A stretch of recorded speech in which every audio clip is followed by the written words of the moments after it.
بسم اللہ الرحمن الرحیم الحمدللہ رب العالمین وصلی اللہ علی سیدنا محمد وآلہ الطاہرین اللہم صلی علی محمد وآل محمد۔ ہمارے دروس کا سلسلہ تھا شبہات جو عقائد کے خلاف پیش کیے جاتے ہیں، ان شبہات کا ازالہ کرنا مقصود تھا۔ ہم اس پہ پہلے 4 درس دے چکے ہیں۔ آج والا درس ہم اپنے اس شبہ سے سٹارٹ کرتے ہیں کہ جس میں کہا گیا ہے کہ دین جو ہے وہ ترقی کی طرف نہیں جانے دیتا، اس طرح سے اعتراض کیا جاتا ہے۔ اسی وجہ سے جتنے اسلامی ممالک ہیں وہ پیچھے ہیں۔ جن لوگوں نے دین سے جو ہے دوری اختیار کی ہے، انہوں نے ہر طرح کی ترقی حاصل کر لی ہے، اقتصاد میں ہو، امن میں ہو، صحت میں ہو، تعلیم کے شعبے میں ہو، تو دین ترقی کے راستے میں رکاوٹ ہے۔ حقیقتاً اس طرح کہنا کہ ہر ترقی یافتہ ملک بے دین ہے اور ہر پسماندہ ملک دین کی وجہ سے پسماندہ ہے، یہ ناانصافی ہے، یہ دعویٰ درست نہیں ہے۔ کتنے ایسے آپ کو پسماندہ ملک نظر آئیں گے جو اسلامی نہیں ہیں، جو دین کے پابند نہیں ہیں، یا تو اصلا کسی دین کے دعوے نہیں رکھتے، یا یہ ہے کہ وہ برائے نام دین ہے ورنہ وہ سیکولر ہے، لیکن پھر بھی پسماندہ ہے۔ فلپائن وغیرہ اس طرح کے افریقہ کے کچھ ممالک ہیں، اور کئی ایک ممالک آپ کو ملیں گے جو دوسری دنیا کے ساتھ ساتھ میں کھڑے ہیں، کئی جہاد سے انہوں نے ترقی کی ہے، جبکہ وہ اسلامی ممالک ہیں۔ مین جواب اس کا یہ ہے کہ ترقی کے اپنے اسباب ہیں، ترقی کے ذرائع ہیں، وہ جہاں پائے جائیں وہ ترقی کرے گا وہ ملک۔ مثلا ترقی کا ایک راز اس میں ہے کہ اہل علم کی قدر کی جائے، علماء کا مقام ہو، جو سائنسدان ہیں، جو ریسرچرز حضرات ہیں، جو ٹیچر حضرات ہیں، علم کی اہمیت ہو، تحقیق کی اہمیت ہو۔ اسی طرح مثلا تحقیقی ادارے ہوں، ان پہ مال خرچ کیا جائے، سہولیات میسر کی جائیں نوجوانوں کو، اس کو ڈگری لے کر کے جاب کرنے سے زیادہ ریسرچ میں اس کو زیادہ پیسہ دیا جائے۔ ترقی کے اسباب میں سے یہ ہے کہ قانون کی بالادستی ہو، ہر کسی پر ناانصافی نہ ہو، مال کی برابر تقسیم ہو، ہر کسی کو حق ملے۔ وہ ملک ترقی نہیں کرتے جہاں قانون جو ہے صرف مظلوم اور غریب بندے کے خلاف ہو اور بڑے لوگ قانون سے آزاد ہوں۔ ترقی کے چانسز اتنے ہی بڑھتے جاتے ہیں جتنا جتنا انسان، جتنا ممالک، جتنا قومیں ایک دوسرے کا ساتھ دیتی ہیں، اتحاد و اتفاق ہوتا ہے، اختلاف اور انتشار نہیں ہوتا ہے، امن ہوتا ہے۔ یہ چیزیں ساری اکٹھی جہاں بھی جمع ہو جائیں وہاں ملک ترقی کرنے لگتے ہیں، اور دین نہیں روکتا ان چیزوں سے، بلکہ برعکس دین اسلام بالخصوص علم کی یعنی اہمیت کا بہت زیادہ قائل ہے۔ 300 کے قریب آیات ہیں جو قرآن مجید میں پڑھنے لکھنے کے بارے میں ہے۔ پہلی آیت اقرأ ہے، پڑھ۔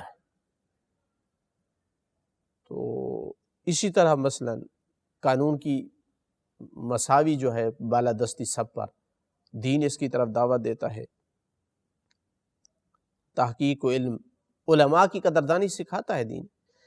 اب مشکل یہ ہے کہ کچھ لوگ دین کا نام لیتے ہیں لیکن دین کی کسی تعلیمات پہ بھی عمل نہیں کرتے، وہ سبب بنتے ہیں دین کی بدنامی کا۔ ورنہ اگر دین میں ترقی کتنی ہو سکتی ہے، اس کو اگر انصاف سے دیکھنا ہے تو ابتداء اسلام کو دیکھیں۔ اتنے کم عرصے میں ہر فیلڈ میں اتنی ترقی شاید دنیا میں اس کی مثال نہ ہو، کہ جہاں رحلۃ الشتاء والصیف، بھوک سے مرتے تھے جب تک شام یا جب تک یمن نہیں جاتے تھے تجارت کے لیے، وہاں کتنا اچھا اقتصاد ہو گیا تھوڑے عرصے میں۔ ناچاکی اور اختلاف تھا، کتنا اتفاق اور اتحاد ہو گیا۔ کتنے زیادہ لوگ ان پڑھ تھے، بہت کم پڑھے لکھے ہوتے تھے، لیکن مدینے کی ریاست میں کتنے جلدی لوگ لکھنا پڑھنا سیکھ گئے۔ کتنے فیلڈز میں چند سالوں میں جو ہے ایک بہترین معاشرہ جو ہے وہ کھڑا ہوا اس دور میں، جو ایک مثال تھا 10 سال کی زندگی میں۔ اقدار تبدیل کر کے رکھ دی دین نے۔ وہاں کے عرب معاشرے کی آپ روایات دیکھیں اور ان کی زندگی کو دیکھیں اور پھر اس مدنی زندگی کے حالات کو دیکھیں، انسان حیران رہ جاتا ہے۔ لہٰذا دین ترقی سے نہیں روکتا ہے، یہ دین کے خلاف پراپاگنڈا ہے۔ ایک اعتراض یہ کیا جاتا ہے کہ دین میں بہت زیادہ سختی ہے، آزادی کے منافی، انسان کی آزادی چھین لیتا ہے، انسان اپنے آپ کو سعید اور خوش بخت نہیں سمجھتا، اچھی زندگی، آزادی کی زندگی نہیں گزار سکتا۔ اس کا جواب یہ ہے کہ دین پر عمل کرنے والے لوگ بھی اپنے آپ کو آزاد سمجھتے ہیں، بلکہ جس طرح وہ اپنے آپ کو آزاد سمجھتے ہیں کسی کو بھی نہیں سمجھتے آزاد، سب کو، دوسروں کو اپنے نفس کا غلام سمجھتے ہیں۔ اللہ کا غلام نہیں تو کسی اور طاقت کے وہ غلام ہیں۔ دیندار بندہ اپنے آپ کو اس لیے آزاد سمجھتا ہے کہ حتیٰ وہ اپنے نفس کی قیود سے، خواہشات سے، ان سے بھی آزاد ہے، صرف اس کا غلام ہے جس کا غلام ہونا چاہیے، جس کی مخلوق ہے، جس نے بھیجا ہے، جس کی طرف جانا ہے۔ تو وہ تو کبھی دل تنگ نہیں ہوا کہ میری آزادی چھن گئی ہے۔ پھر اعتراض کرنے سے پہلے یہ دیکھنا چاہیے آزادی ہے کیا؟ کہ آزادی اسی کا نام ہے کہ انسان جو کچھ کرتا پھرے اس کو کوئی نہ روک ہو، نہ ٹوک ہو، نہ، اگر ایسا ہے تو پھر قانون بنانے کی ضرورت نہیں ہے، پھر قید خانے، جیل خانے بنانے کی ضرورت نہیں ہے، پھر پولیس کی ضرورت نہیں ہے، ہر کسی کو آزاد چھوڑ دیا جائے۔ پھر کیوں ان کے خلاف دفعات لگتے ہیں کچھ لوگوں؟ اس کے معلوم ہوا کہ آزادی یہ نہیں ہے کہ انسان کے دل میں جو کچھ ہے کرتا رہے۔ کیا ہے پھر آزادی کی تعریف؟ جب آپ آزادی کی تعریف صحیح کریں گے پتہ چلے گا کہ نہیں، دین آزادی کے منافی نہیں ہے۔ ہر وہ کام جو معاشرے کو نقصان دے، ہر وہ کام جو انسان کو اپنے آپ کو نقصان دے، اسی لیے کوئی اپنے آپ کو مارنا چاہے تو اس پہ بھی، اس کے خلاف بھی قانون ہے۔ مثلا جو نوجوان ریسلنگ کرتے ہیں اپنے آپ کو مارتے ہیں نا، موٹر سائیکل سے گراتے ہیں، ون ویلنگ کرتے ہیں مثلا، جبکہ ان کے خلاف کیس ہوتا ہے، تو اس کا مطلب ہے کہ اپنے آپ کو نقصان یا معاشرے کو نقصان دینے کی اجازت نہیں ہے، اس کے علاوہ انسان کو آزادی ہے۔ اب نقصان کس میں ہے؟ اس میں اختلاف ہے۔ خواہشات نفس کا پجاری یہی سمجھتا ہے، جو اپنے نفس کا غلام ہے، کہ دین میں کچھ چیزوں سے منع کیا گیا جبکہ وہ نقصان نہیں ہے، حالانکہ وہ بہت بڑا نقصان ہے۔ مین چیز جب آزادی کی بات ہوتی ہے تو پردے کی بات پہ آ کے رکتے ہیں، غلط تعلقات کی بات پہ آپ پہ ٹھہرتے ہیں، شراب نوشی اور خنزیر کا گوشت کھانے پہ ہم آ کے رکتے ہیں۔ دین یہ دیکھتا ہے کہ ان کو منظر عام پہ کرنا، بے حیائی اور فحاشی کو، اس میں حق تلفی ہے دوسرے لوگوں کی جو عزت کے ساتھ رہنا چاہتے ہیں، تو ان کے حق میں زیادتی ہے، اور انسان کے اپنے حق میں بھی یہ ظلم اور زیادتی ہے، معاشرے کے ساتھ بھی زیادتی ہے۔ ایسا انسان جو ہے وہ جائز تعلقات کے قابل نہیں رہتا ہے، جائز تعلقات، اس کے فیملی سسٹم تباہ ہو جاتا ہے، اس کی زندگی پرسکون نہیں رہتی ہے، تو دنیا تباہ ہو جاتی ہے اور اس کی آخرت بھی تباہ ہوتی ہے۔ خنزیر کا گوشت کھانا ہو یا شراب نوشی ہو، اس میں انسان کی اپنی ہلاکت ہے، اس کی عقل پہ پردے پڑ جاتے ہیں، انسان صحیح سوچ سے ہاتھ دھو بیٹھتا ہے۔ تو جسمانی نقصان ہے، روحانی نقصان ہے، دنیاوی نقصان ہے، آخرت کے نقصان ہے، اپنے نقصان ہے، معاشرے کا نقصان ہے۔ جس چیز سے دین منع کیا ہے اس لیے منع کیا ہے کہ اس میں انسان کا نقصان تھا، تو ایسی چیز سے منع کرنا، آپ خود کہتے ہیں نقصان دہ چیز سے منع کرنا، یہ آزادی کے منافی نہیں ہے۔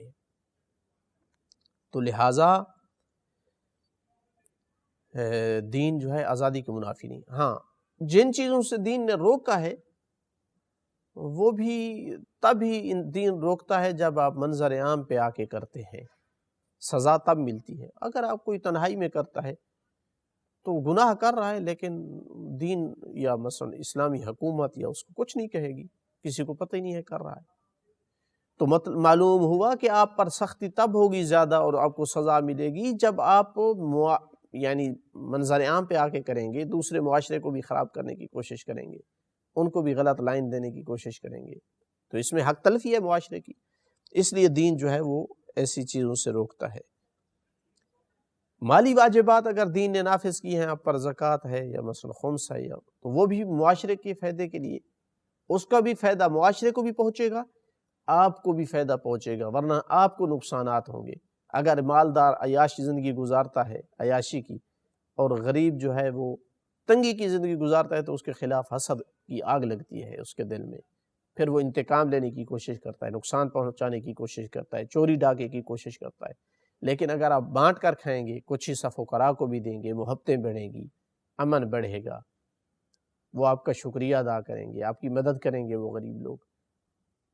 تو چاہے واجبات ہیں دین کی جانب سے یا کچھ چیزیں حرام ہیں، وہ آزادی کو سلب کرنے کے لیے نہیں ہے، وہ آپ کو زیادہ سے زیادہ دنیاوی بھی اور اخروی بھی اچھی زندگی گزارنے کے لیے ایک لائن پہ چلانا مقصود ہے۔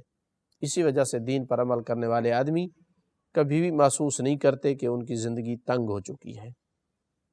آزادی کا معنی آپ غلط کرتے ہیں، پھر دین پہ اعتراض کرتے ہیں کہ دین نے جو ہے وہ ہمیں آزاد زندگی، ہماری آزادی جو ہے وہ ہم سے چھین لی ہے۔ ایک اعتراض یہ بھی کیا جاتا ہے کہ اکثر لوگ ماں باپ کی وجہ سے دین کو قبول کرتے ہیں، ان کو اگر آزاد چھوڑ دیا جائے، کوئی خوف نہ ہو ان کو اپنے ماں باپ سے، اپنے قبیلے سے، اپنے علاقے سے، تو وہ ایمان نہیں لائیں گے۔ اب بڑا عجیب سا اعتراض ہے، وہ ایمان نہیں لیں گے تو کیا یہ دلیل ہے کہ بھائی ایمان درست چیز نہیں ہے؟ کیا اکثریت اس کا معیار ہوتی ہے کہ اکثریت جس کی مخالفت کرے وہ حق نہیں ہے؟ یہ کہاں سے معیار بنا ہے؟ کتنی دفعہ آپ حق اور سچ کو سامنے رکھیں تو کتنے لوگ ایسے ہوں گے جو ہے وہ حق اور سچ کے مقابل باطل کا ساتھ دیں گے، غلط چیز کا ساتھ دیں گے، آپ کی آنکھوں کے سامنے ہے۔ باقی رہا کہ بچے جو ہے وہ ماں باپ کی وجہ سے مومن ہوتے ہیں، ٹھیک ہے، جب تک وہ نابالغ ہیں، بچپن میں ہیں، ماں باپ کی وجہ سے ہیں، لیکن بڑے ہو کر ہر کوئی سوچتا ہے کہ میں نے خدا کو کیوں مانا ہوا ہے، میں اس کی کیوں اطاعت کرتا ہوں۔ ایسا ایمان تو اللہ کو بھی قبول نہیں ہے کہ چونکہ میرا ماں باپ مومن تھا۔ قرآن کہتا ہے کہ تم دلیل لے کر کے ایمان لاؤ۔ حتیٰ کفار کو کہا ہاتوا برہانکم ان کنتم صادقین، تم اگر بتوں کو بھی عبادت کرتے ہو اور ان کو بھی مانتے ہو تو تم دلیل لے کر کے آؤ۔ تو بات دلیل کی ہے۔ تو اللہ تعالیٰ نے کبھی نہیں کہا، قرآن نے کبھی نہیں کہا بغیر سوچے سمجھے ماں باپ کی وجہ سے ایمان لے۔ ایسا ایمان تو کافی نہیں ہے جب تک دلیل ساتھ نہ ہو۔ تو آپ پوری دنیا کو اس طرح مینٹل اور پاگل قرار دے رہے ہیں کہ ماں باپ چونکہ مومن تھے اس لیے مومن ہو گئے۔ نہیں، وہ بھی سوچتے ہیں، وہ بھی پڑھتے ہیں، وہ بھی فکر کرتے ہیں، مطمئن ہوتے ہیں تو وہ ایمان رکھتے ہیں۔ باقی کہ خوف ہے، خوف تو ظاہری اعلان سے روکتا ہے، ورنہ اندر سے وہ اگر مومن نہ ہو اور کافر بن جائے تو اس کو کون روک سکتا ہے؟ کسی کو پتہ ہی نہیں چلنے دے۔ ٹھیک ہے، خوف ہے تو باہر اعلان نہ کرے لیکن اندر کافر رہ سکتا ہے، لیکن وہ ظاہر و باطن میں مومن ہے، تنہائی میں ہے تو ایمان رکھتا ہے اور ظاہر میں ہے تو بھی، تو اس کا مطلب ہے کہ خوف نہیں ہے۔ ہاں، کچھ لوگ ہوں گے جو خوف کی وجہ سے ظاہر میں کچھ ہیں لیکن باطن میں کچھ ہیں، لیکن کتنے ہوں گے یہ؟ آپ یہ کہتے ہیں کہ اکثریت ایسی ہے جو ظاہر میں اس مسلمان ہیں اور اندر سے وہ کافر ہیں، یہ بہت بہت غلط دعویٰ ہے۔ تو ایسی بات نہیں ہے کہ اکثر لوگ ماں باپ کی وجہ سے آنکھیں بند کر کے آخر عمر تک وہ جناب ماں باپ مر چکے ہیں، وہ تب بھی اس لیے مومن ہیں کہ ماں باپ مومن تھے اور ان کا ڈر یا خوف ہے۔ یہ انتہائی ناانصافی ہے اس طرح کی باتیں کرنا۔ یہ کیوں نہیں کہتے ہو کہ کتنے لوگ ایسے ہیں جو کافروں کے گھروں میں پیدا ہوئے ہیں اور وہ مومن ہوئے ہیں؟ وہاں کیا کہیں گے آپ؟ وہاں تو برعکس ہونا چاہیے تھا۔ اس کو کیوں نہیں دلیل بناتے کہ ایمان درست چیز ہے، فطرت کی آواز ہے، عقل کی آواز ہے؟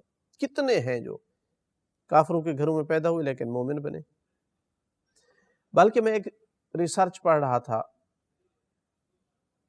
کسی یعنی بچوں کے سلسلے کے ساتھ بچوں کی تربیت اور نمود و نمائش اور ان میں اسپیشلسٹ تھا وہ آدمی، کہا کہ بچوں پر تجربہ کیا گیا، چھوٹے بچوں کو علیحدہ رکھا گیا،